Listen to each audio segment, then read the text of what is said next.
ಏ ಇನ್ನೂ ಇನ್ನೂ ಆಯ್ತು ಬೈಗು ಇನ್ನೂ ಇಲ್ಲ. ಕಲರ್ ಕೊಡ್ಬೇಕಾ? ಯಾವ ಕಲರ್ ಹಾಕ್ತೀಯವ? ಕಲರ್ ಇಲ್ಲ ನಮ್ಮ ಹತ್ರ, ಹೋಯ್ತು ಅಷ್ಟೇ.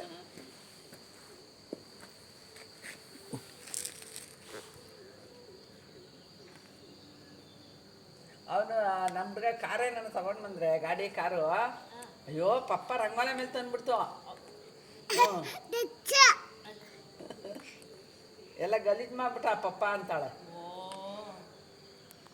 ಹೋಯ್ತು ರಂಗೋಲೆ ಎಲ್ಲ ಹೋಯ್ತು. ಏ ಇನ್ನೂ ಪಾಪ ಇನ್ನೂ ಪಾಪ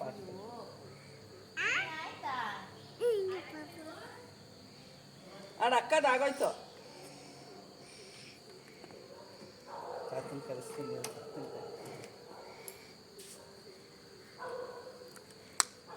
ಅಲ್ಲಿ ನೋಡಲಿ ಅಕ್ಕದ ಆತು.